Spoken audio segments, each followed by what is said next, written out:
Lesson 5. All Summer in a Day. Ray Bradbury. The author and the text. Ray Douglas Bradbury, 1920 to 2012, was one of the most celebrated American fiction writers of the 20th century. রে Douglas ব্র্যাডবেরি, জন্ম 1920, মৃত্যু 2012। তিনি ছিলেন American যে সমস্ত fiction writer আছেন, কাল্পনিক গল্প লেখেন, তো সেই সমস্ত জনপ্রিয় আমেরিকান ফিকশন রাইটারদের মধ্যে তিনি ছিলেন একজন অন্যতম বিখ্যাত fiction writer of the 20th century, বিংশ শতাব্দীর।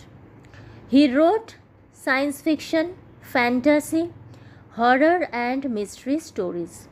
তিনি সায়েন্স ফিকশন লিখেছিলেন। সায়েন্স ফিকশন হচ্ছে কল্পবিজ্ঞানের কাহিনী, ফ্যান্টাসি কাল্পনিক কাহিনী, হরর ভয়ের গল্প, আর মিস্ট্রি হচ্ছে রহস্য গল্প। হরর স্টোরি হচ্ছে ভয়ের গল্প, মিস্ট্রি স্টোরি হচ্ছে রহস্য গল্প। তো এই সমস্ত ধরনের লেখা তিনি লিখেছিলেন গল্প। His most famous stories are Fahrenheit 451, the Martian chronicles, the illustrated man and it came from outer space. তার সব থেকে বিখ্যাত গল্পগুলি হল Fahrenheit 451, the Martian chronicles, the illustrated man এবং it came from outer space. Many of his works have been adapted into comic books, television shows and films. এবং তার লেখা বহু গল্প কমিক বই হিসাবে এসেছে, টেলিভিশন শো হয়েছে তার গল্পকে বেস করে, এবং অনেক ফিল্মও তৈরি করা হয়েছে। This text is an excerpt from a science fiction which gives us an imaginary account of life on the planet Venus.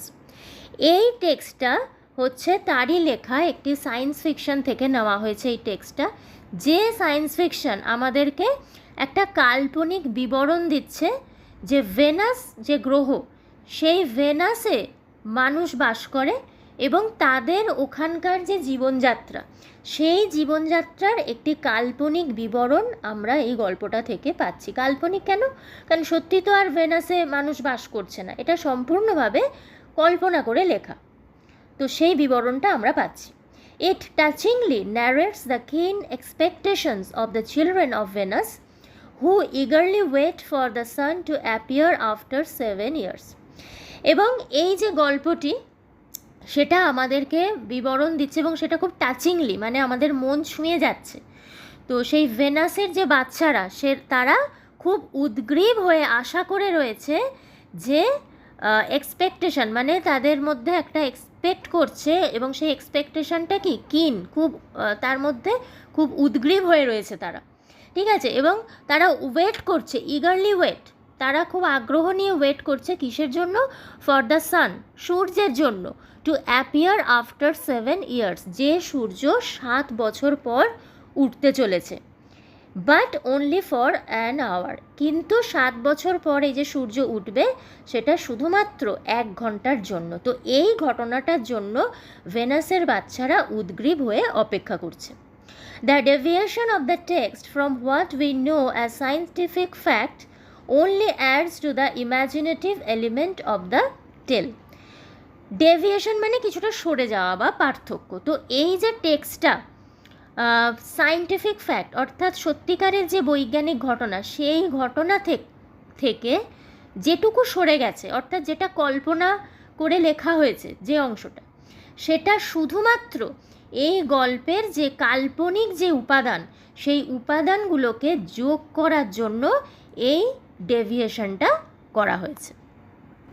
So this was the introduction of the chapter. In the next video, I'll start the text. Till then, bye. Have a good day.